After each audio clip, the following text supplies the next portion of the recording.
안녕하세요. 사업을 하고 있는 사람입니다. 우선 제 아내와 그놈의 이야기를 하기 전에 제가 살아왔던 이야기를 아주 간략하게 하겠습니다. 그래야 제 이야기를 들으며 저의 심정을 잘 이해하실 수 있을 것 같아서요. 우선 저는 부모 없이 자랐습니다. 저희 아버지는 알코올 중독자에 매우 가난함에도 불구하고 카지노로 없는 돈까지 전부 잃고 제 어머니에게 폭력을 일삼는 사람이었다고 합니다. 그런 아버지에게 어머니는 근 10년을 참고 식당에서 일하며 저를 책임지다가 더 이상은 참을 수 없다고 생각하셨는지 집을 도망쳐 나와 할머니네에 저를 두고 어머니는 떠났다고 합니다.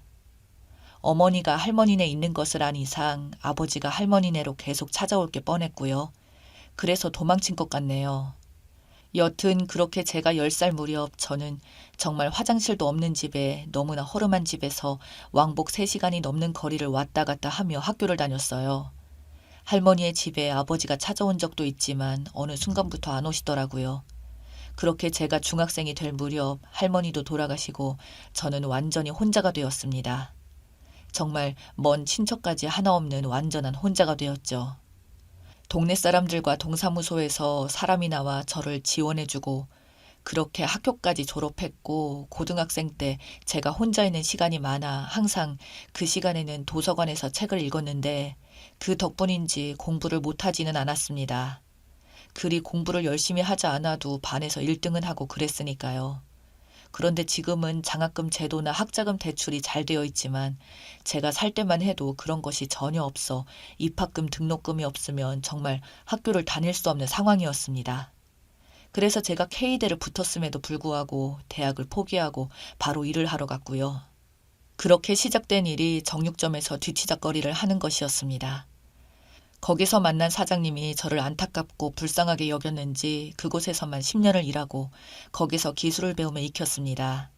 소를 발골하는 직업이 조선시대에서는 거들떠도 안 본 직업이었을지어도 지금은 이 기술만 있으면 밥 먹고 어디에 가도 자기 앞가림을 할 수 있다고 해서 정말 거기서 숙식이며 청소며 상한 고기 처리며 싹 다 도맡아서 월급도 적게 받으며 기술을 익혔어요. 20년 동안 익힌 기술과 관련된 사람들과 친하게 지내며 제가 모은 돈으로 작은 고깃집을 차렸어요. 제가 일하면서 알게 된 사장님들께 고기를 받아서 일반 시중 고깃집보다 훨씬 저렴하게 고기를 제공하여 가성비 좋은 집이라고 동네에서는 소문이 좋았습니다. 그렇게 일을 하고 모은 돈으로 서울에 좋은 자리에다가 또 가게를 냈는데 그게 완전히 대박 났어요. 아예 제가 도매업체를 차려서 저희 가게에 공급을 하고 다른 가게에 공급까지 하여 유통 마진이 아예 없었으니 수입은 하늘로 치솟았고 그렇게 정말 저에게 있어서는 천문학적인 매출을 내고 있던 중 서울 노른자 땅에 소고기를 숙성해서 직접 구워주는 고급 인테리어를 하는 고깃집을 오픈하고 있었던 중에 지금의 아내를 만나게 되었습니다. 오픈 준비할 때 맡긴 간판업체 하청 직원이었는데 연애 쑥맥이었던 저에게 적극적으로 대시하고 저와는 다르게 굉장히 애교 있고 사랑스럽고 따뜻한 느낌이 들었죠.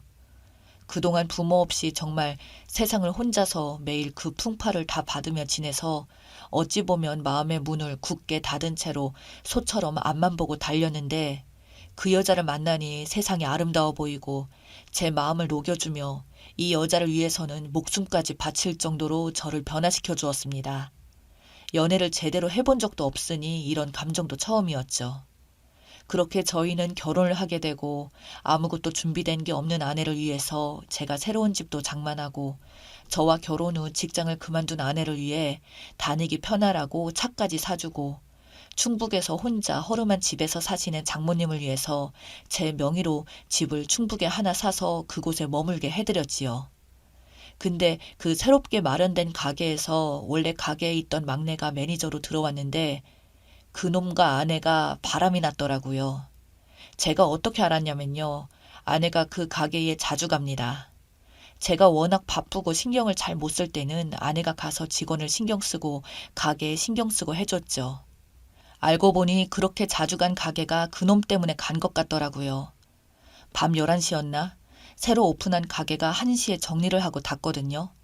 가게 마감할 때 잠깐 들르려고 했는데 가게에서 일하는 다른 동생 놈이 1시 넘어서 잠깐 가게 들르라고 하더라고요. 조용히 꼭 해드려야 할 말이 있을 것 같다고요. 그래서 1시가 조금 넘는 시간에 가게를 들리니 여자 아르바이트생 1명과 전화를 건 동생놈 둘이 있는 겁니다. 그래서 무슨 일이냐? 왜? 너네 사귀기라도 하니? 왜 둘이 있어 이 시간에? 라고 물었더니 이 알바생이 일주일 전에 마감을 끝내고 집에 가다가 핸드폰을 두고 와서 다시 가게에 들렸다고 합니다. 분명히 마감할 때 가게 뒷문까지 잠갔는데 뒷문이 열려 있었다고 합니다. 도둑이 든지 알고 깜짝 놀라서 들어가야 하나 말아야 하나 고민하다가 들어가려고 문을 살짝 밀었는데 이상한 남자와 여자의 이상한 소리가 격하게 들렸다고 합니다. 그래서 너무 무서워서 차마 보지 못하고 나왔다더군요. 그 사실을 그 알바생이 가장 친하게 지냈던 전화를 건 그 동생놈한테 말을 했나 봅니다. 그래서 그 동생놈이 알겠다고 가게 CCTV를 돌려봤는데 웬걸 제 아내와 가게 매니저를 맡고 있던 놈이 하고 있더랍니다. 그 동생놈이 소름이 끼쳤던 게 평소에 아내가 가게를 들릴 때면 그 매니저에게 가서 차갑게 말하고 아무것도 아닌 일로 트집 잡고 그랬는데 뒤에서 그럴 줄은 상상도 못했다고 했어요. 그래서 일주일을 알바생과 이걸 우리끼리 평생 비밀로 가야 하나 말아야 하나 하다가 매니저가 CCTV 기록을 지우기 전에 파일을 복사를 해놓고 고민을 하다가 그래도 존경하는 형님을 속일 수는 없다는 마음으로 저에게 이 모든 사실을 말했다고 하네요. 듣자마자 기가 차서 그 자리에서 제 핸드폰을 던져버리고 화를 참을 수가 없더라고요. 말해줘서 정말 고맙다고 하고 두 사람을 택시비 줘서 집에 보냈습니다. 그리고 가게 혼자 남아 고민하던 중 이혼 소송을 해봤자 그놈들한테 받는 돈 몇천 받는 게 무슨 의미가 있나 생각이 들었죠.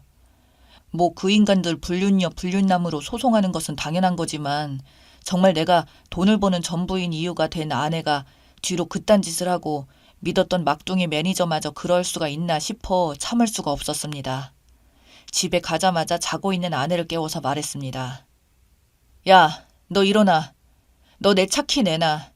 이 시간부로 내가 너네 친정에 해준 모든 것들을 회수할 거고 너네 엄마가 살고 있는 집도 바로 부동산에 말해서 뺄 거야.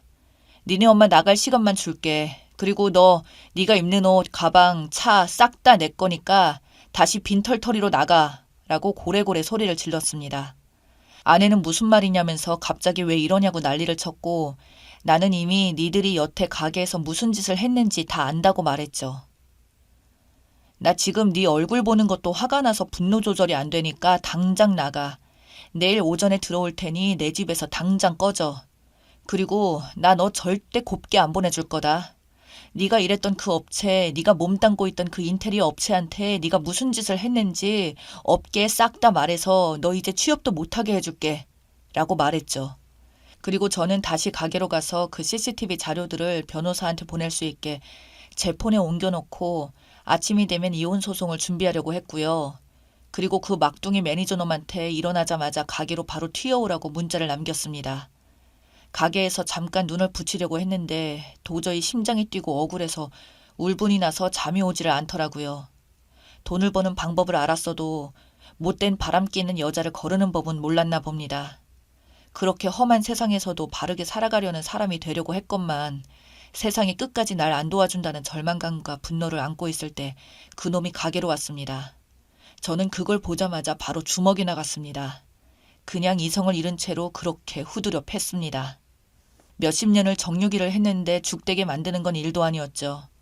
정육일을 하며 다져진 힘을 그놈한테 이렇게 쓰려 했나 싶기도 했는데 저의 분노 그리고 이혼 소송을 해도 남는 건 내 찢어진 마음뿐이라는 것을 생각하니 그냥 주먹이 나갈 수밖에 없더라고요.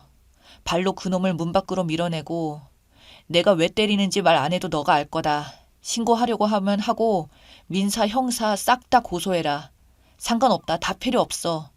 나는 이제 아무랑도 이제 상관없는 인생이니 너 이 바닥에서 내 눈에 띄면 진짜 그때는 네 숨통을 어떻게 할지 모른다 라고 해줬네요. 그놈 쫄았는지 신고는 안 하대요. 지 잘못을 알고 있겠죠. 그놈은 같은 가게 식구들도 싹 다 연락을 끊고 손도 털었다고 들었어요. 정말로 저는 그놈을 한 번이라도 더 마주치면 이성이 끊어버릴지도 모르겠네요. 아참, 그리고 CCTV 그 자료 화면을 가지고 상담을 하니 이것만 있어도 소송을 진행할 수 있고 재산 분할은 할 것도 없이 결혼 기간이 있어야 하는데 결혼한 지 얼마 안 됐을 뿐더러 위자료밖에 받을 수 없다고 하더라고요. 괜찮다고 그놈들 꼬리표 줄줄 따라다니게 소송해주고 질질 끌어달라고 했습니다. 최대한 고통스럽게요. 저야 변호사 고용해서 대리소송하면 되지만 돈 없고 시간만 많은 그 인간들은 법원에 끌려다니며 질질 끌고 안달나게 해줘야겠다 생각했죠. 법으로 할 수 있는 복수는 그것뿐이었으니까요. 그리고 장모님께도 전화해서 장모님 죄송하지만 집에서 일주일 내로 나가주세요. 부동산에도 이미 말해놔서 집 나와 있고요. 아내한테 무슨 일인지 들으세요. 라고 말했습니다. 마음 같아서는 왜 딸을 그따위로 키웠냐고 욕이라도 날리고 싶었는데 장모님이 무슨 잘못이겠어요. 그 이후로 아내가 정말 여러 번 가게에 찾아오고 자기가 취해서 그랬다, 정말 미쳤다고, 미안하다고 무릎을 꿇고 정말 지쳐 쓰러질 때까지 울고불고 난리를 쳤는데 제가 한 번 부모님한테 버림을 받으니 이번에도 아내한테 버림을 받았다는 생각에 그게 다 거짓말처럼 느껴지더라고요. 아내의 사과가 말이죠. 그래서 흔들리는 마음을 다잡고 꺼지라고 했습니다. 다시는 내 눈앞에 뛰지 말라 했는데 왜 자꾸 뛰냐고 책상을 팍 치고 핸드폰을 탁 던지니 그제서야 정신이 든지 안 나타나더라고요. 아직도 소송은 진행 중입니다. 집에서도 아내가 나갔고 원래 살던 집에 있던 제 물건도 가게로 옮기고 집을 내놨습니다. 저는 다른 집으로 들어가려고요. 도저히 그 집에서 아내 생각이 나서 살지 못할 것 같거든요. 당연히 소송은 제가 이겼죠. 아내는 처음부터 나한테 돈만 보고 접근했구나, 내가 속았구나 이렇게 생각하려고 합니다. 당분간은 연애도 재혼도 절대 생각도 없고 예전처럼 그냥 일이나 하고 묵직하게 그렇게 혼자서 외로이 사는 게 맞았나 봅니다. 괜히 사랑한다고 했다가 이런 꼴이 나버렸네요. 참, 저 바보 같죠? 글을 쓰다 보니 눈물이 맺히네요. 나이 들어서 눈물이 더 나는지 가끔 소주 한 잔 마시고 잠들어야겠습니다. 평소 외로이 살다 보니 속마음을 털어놓을 곳이 이런 인터넷밖에 없네요. 여기까지가 제 사연이었습니다. 어떠신가요? 저는 마음이 아픕니다. 어쩌면 보시는 분들은 소송에 그놈까지 패줬으니 통쾌하실 수도 있겠네요. 그럼 저는 이만 여기서 줄이겠습니다. 감사합니다.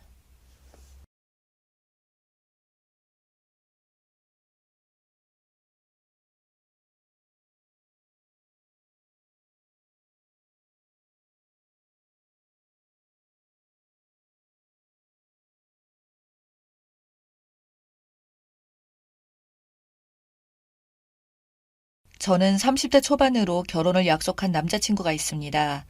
5년 동안 사귀어 왔는데 양쪽 부모님도 서로 잘 알고 계십니다. 별다른 사건이 없지만 저희 둘은 결혼할 것으로 모두들 예상했었죠. 아버지가 전문직 종사자라서 개인 사무실을 갖고 계신데 어쩌다 한 번씩 아빠 사무실에 찾아가곤 합니다. 그날은 토요일인데 아빠가 사무실에 급한 볼일이 있다고 하시면서 출근을 하셨다고 했어요. 그런데 아빠가 구두를 신으시려고 현관 신발장 앞에 서류 봉투를 놓았었는데 깜빡 놓고 가셨다고 하면서 엄마가 나가는 길이면 혹시 중요한 서류일지도 모르니 아빠 사무실로 가져다 주라고 했어요. 바쁜 모양인지 전화도 받지 않는다고 하시더군요. 제가 주말에는 늘상 결혼할 남친과 함께 보내는 것을 아시기 때문에 제게 부탁하신 것 같았죠. 물론 그날도 남친과 영화를 보고 여름 휴가를 어떻게 보낼지 의논도 하고 남친 집에 정식으로 인사드리러 언제 갈지 의논하기로 했습니다. 저희 아파트 주차장에 데리러 온 남친 차를 타고 아빠 사무실로 먼저 향했습니다. 엄마가 아빠가 전화를 받지 않는다고 하셔서 전화는 드리지 않고 얼른 서류만 놓고 올 심상이었어요. 그렇지만 긴 장마로 비가 내리고 있고 남자친구는 오랜만에 아빠 사무실도 구경도 좀 할 겸 해서 아빠만 괜찮다면 맛있는 거 사달라고 할 참이었어요. 아빠 사무실은 2층이라서 바로 계단으로 올라갔는데 남자친구와 함께 아빠 사무실에 간 것은 처음이었어요. 혹시 몰라서 조용히 문을 열고 들어갔어요. 그런데 직원들은 아무도 보이지 않았죠. 이상하네. 아빠가 안 보이네. 라고 생각했는데 그 순간 아빠의 방에서 무슨 소리가 들리는 듯 했어요.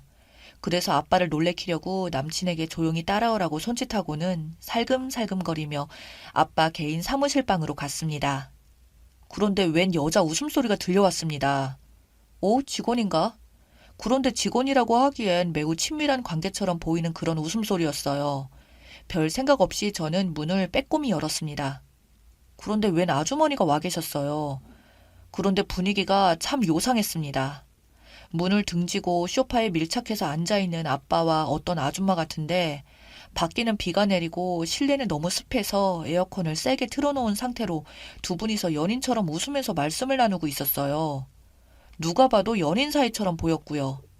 처음엔 문을 등지고 소파에 앉아 있었기 때문에 한참을 뒤에서 남친과 그 모습을 얼이 빠진 것처럼 놀래서 바라보고 있었는데 모르고 있더라고요. 그래서 제가 아빠 지금 뭐 하는 거야? 하고 냅다 소리 질렀어요. 그 순간엔 두 분이 좋아서 어쩔 줄 모르다가 제 목소리에 기겁을 하고 용수철 튕겨나가듯이 떨어지더라고요. 정말 어이가 없었습니다.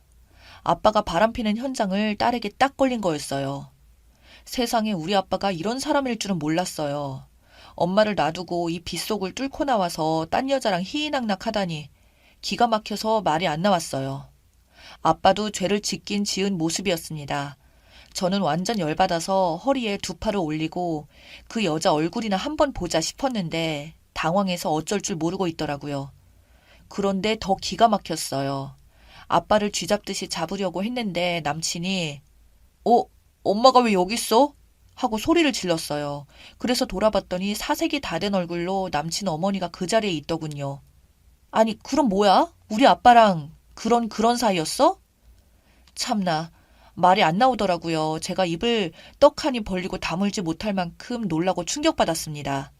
정말 기가 막혀서 그냥 뛰쳐나오자 남친도 따라서 뛰쳐나와 버렸습니다. 이게 무슨 일인지 도무지 머리가 복잡해서 비가 억수같이 쏟아지는데 넋이 나간 사람처럼 우산도 없이 걸었어요. 그런 저를 남친이 정신 차리라며 인근 카페에 가서 따뜻한 차 한 잔을 마시면서 서로 한동안 아무 말도 못했습니다. 세상에 예비 사돈될 사람끼리 이게 무슨 경우인지 저대로 아빠한테 화가 나고 남친은 남친대로 남친 엄마한테 화가 났습니다. 아빠한테 전화가 여러 통 왔지만 받지 않았습니다. 남친에게도 남친 엄마가 전화를 여러 번 한 것 같은데 역시 전화를 받지 않았어요. 조금 안정이 되니 남친이 먼저 말을 했습니다. 이렇게 된 마당에 아예 두 분 모셔놓고 말 좀 들어보자. 저도 동의했고 남친이 남친 엄마에게 전화해서 카페 위치를 알려주고 두 분이서 함께 오라고 했습니다. 조금 지나서 두 분이 오셨어요. 카페로 들어선 두 사람을 보는데 정말 엄마 생각이 나서 울컥했습니다. 저도 모르게 눈물이 쏟아졌어요. 그냥 왠지 모를 배신감에 화가 났어요. 아빠가 울고 있는 저에게 티슈를 건네주는데 무시해버렸죠. 잠시 정적이 흐르다가 아빠가 먼저 말을 꺼냈습니다. 갑자기 놀래켜서 미안하다. 사실은 너희들이 알기 훨씬 전부터 알고 지내던 사이였어. 친구였었지. 그러다가 서로 좋아하는 사이가 되었어. 수연아. 결코 엄마를 배신하려고 했던 건 아니다. 어쩌다 그렇게 돼버렸다. 라고 했습니다. 남친 엄마는 그때까지도 아무 말 없이 아빠 하는 얘기를 고개 숙이고 듣고 있었어요. 그리고 아빠는 연이어서 서준이 엄마랑 내가 가까운 사이라고 해도 변하는 것은 없어. 너희들의 결혼은 예정대로 할 것이고 서준 엄마랑은 사돈으로 남는 거다. 라고 하셨어요. 그래서 제가 답답하다는 듯이 아빠, 지금 우리 결혼하는 게 문제야? 아빠가 엄마 몰래 바람 피운 게 문제잖아. 엄마가 불쌍하지도 않아? 엄마는 아빠가 바빠서 일하러 나가시는 줄 아는데 이렇게 딴 여자를 만나고 다녀도 되는 거냐고. 아빠는 미안하다고만 하시고는 할 말이 없는지 입을 다물었어요. 그리고 남친이 남친 엄마에게 엄마는 언제부터 장인어른과 가까워진 거예요? 계속 우리를 속이고 있을 생각이었어? 이해가 안 되네. 나랑 수연이 결혼할 거 뻔히 알면서도 그랬다는 게. 앞에서 남친이 남친 엄마를 몰아세우자 아빠가 뭐나 되는 것처럼 꼴사납게 남친 엄마를 보호하더라고요. 정말 그런 아빠가 얄미웠습니다.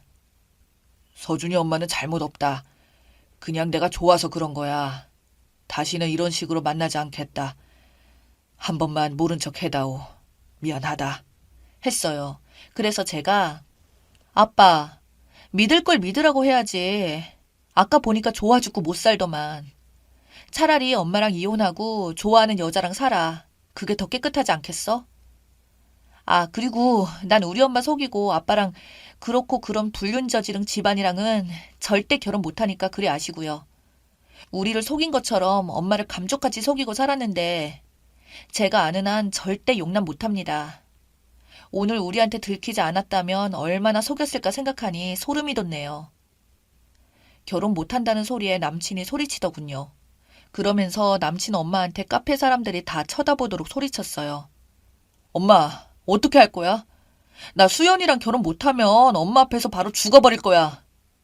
그랬더니 남친 엄마가 제 손을 잡고서 저한테 잘못했다면서 한 번만 용서해달라고 하더라고요. 그래서 제가 저한테 용서를 빚을 게 아니라 저희 엄마하고 서준이 아빠한테 빚어야죠. 그리고 우리 엄마한테 줄 위자료 두둑하게 준비하셔야 할 거예요. 그리고 우리 엄마를 속이고 두 분이서 별짓을 다 하셨을 테니 보상을 해주셔야죠. 했습니다. 그리고 아빠랑 남친 엄마를 쳐다보면서 두 분이서 우리 엄마한테 정신적 피해 보상으로 어떻게 위자료를 지급해 주실 건지 잘 고민 한번 해보세요. 하고는 카페를 나와버렸습니다. 남친은 본지는 내버려두고 저와 결혼을 못하는 것에만 신경을 쓰고 저를 따라서 쫓아왔어요. 이제 보니 그 엄마의 그 자식이더군요. 순간 콩깍지가 벗겨지면서 저런 머저리 같은 남자를 내가 만나고 있었구나 싶어서 저도 참 한심하다는 생각을 했습니다. 저는 아빠가 엄마 몰래 바람피고 있었다는 사실에 화가 나 죽겠는데 기껏 나랑 결혼 못할까봐 쫄래쫄래 따라오는 게 우스웠습니다. 참 한심스러웠고요. 저는 남친 휴대폰을 뺏어들고 남친 아버지에게 전화를 걸었어요. 그러자 남친이 미쳤냐며 아빠한테 들키면 엄마는 바로 죽는다고 연락을 못하게 하더라고요. 그래서 그냥 넘어가라고? 누구 맘대로 하고는 남친 아버지 전화번호를 쳐서 바로 전화를 걸었습니다. 저는 다짜고짜 남친 아버지에게 제가 두 분이 바람피는 현장을 목격했다고 전했고 급히 오시라고 카페 위치와 주소를 가르쳐 드렸습니다. 엄청나게 놀라셨어요. 남친 아버지는 알겠다고 하시면서 바로 출발하신다고 하셨죠. 물론 저희 엄마에게도 자세하게 자초지종을 말씀드렸어요. 엄마는 믿을 수가 없다면서 거짓말이거나 장난치지 말라며 가만두지 않겠다고 하셨어요. 저는 엄마한테 그랬습니다. 엄마, 마음 단단히 먹고 와. 오늘 아빠랑 그냥 끝내버려. 알았지? 하고는 저는 울음을 터뜨리고 말았습니다. 제 전화를 받은 남친 아버지는 곧바로 남친 엄마에게 전화해서 꼼짝 말고 그대로 있으라고 한 모양이었어요. 수연이가 허튼 소리를 하지 않을 애인데 두고 보자고 했는지 남친 엄마가 남친에게 전화해서 혼비백산해서 벌벌 떨면서 남친에게 살려달라고 하는 것 같았습니다. 남친은 제게 이제 아버지가 아셨으니 너네 아버지도 무사하지 못할 거라고 했습니다. 그래서 제가 나쁜 짓을 했는데 무사하면 안 되지. 혼이 나야지. 안 그래? 했습니다. 그리고 어른들이 알아서 해결하시도록 우린 이제 빠지자고 했는데 남친은 그럴 수 없다고 화를 냈고요. 남친이 그러더군요. 아무래도 아버지가 엄마가 진짜 바람핀 걸 아시게 되면 엄마를 어떻게 할지 모른다고 하면서 걱정된다고 했어요. 그래서 저는 그랬어요. 잘못이 있어서 잘못했으면 벌을 받아야지 했습니다. 아니 근데 구경도 그런 구경거리가 없었습니다. 남친 아버지가 카페에 도착하자마자 자진 납세하며 무릎 꿇고 잘못했다고 빌고 또 빌고 있었고요. 남친 아버지가 몇 마디 꺼내지도 않고 남친에게 다 들었다며 사실이냐고만 물었을 뿐인데 그 카페에 있는 사람들이 다 쳐다보고 있는데도 부끄러운 줄 모르고 싹싹 빌었습니다. 엄마도 그때쯤이면 도착했는데 엄마 앞에서도 무릎 꿇고 잘못했다고 빌었습니다. 아빠는 마지못해 잘못했다고 하더라고요. 그래서 엄마가 제대로 빌지 않을 거야 하면서 엄마를 제대로 한 대 치셨어요. 중년의 아줌마와 아저씨가 남친 아버지와 저희 엄마 앞에서 무릎 꿇고 빌고 있는 모습이 참 별스러운지 구경하고 난리가 났습니다. 아빠는 끝까지 엄마랑 이혼 안 한다고 버티고 있는데 아빠가 바람핀 게 참고가 되면 알거지가 되는 거 시간 문제라고 제발 한 번만 살려달라고 빌 대로 빌고 있어요. 남친 엄마는 살려주는 것만 해도 감사하다고 하면서 눈물만 뚝뚝 흘리고 있었고요. 어찌됐건 남친은 불쌍하게 되어버린 남친 남자를 챙겨준다고 하더라고요. 너무 엄마를 코너로 몰아버리면 어떻게 될지 모른다면서 그래도 자식이라고 자기 엄마를 걱정했습니다. 그런 와중에 그래도 저희들의 문제는 확실히 짚고 넘어가야 했습니다. 제가 먼저 헤어지자고 했고 인연이 아니기 때문에 이런 일로 앞길로 가로막는 거라고 했어요. 남친은 어쩔 수 없다고 했지만 아닌 것은 아닌 거라고 헤어지자고 했어요. 아무리 오랫동안 사귀었던 사이라고 순식간에 정이 떨어지긴 하더라고요. 그런데 남친은 조금 힘들어했어요. 그렇게 해서 결혼은 남친과 부모님 문제를 계기로 결국 헤어졌습니다. 그리고 아빠가 끝까지 이혼을 기피하고 조론하는 형식으로 아빠가 혼자 집을 얻어서 나가서 살고 계십니다. 엄마는 한시도 얼굴을 마주하고 싶지 않다고 하셨어요. 아빠 때문에 저랑 남친이 결혼도 못하게 되어서 많이 속상해 하셨습니다. 별 좋지도 않은 저의 이야기를 늘어놓는데 화만 나게 해드렸는지 모르겠습니다만 세상에도 이런 일이 있고 저런 일도 있구나 하고 가볍게 생각해 주시면 고맙겠습니다. 아무래도 주변에서 흔하게 일어나는 일들이 아니지만 충분히 일어날 가능성이 있는 일이라 생각됩니다.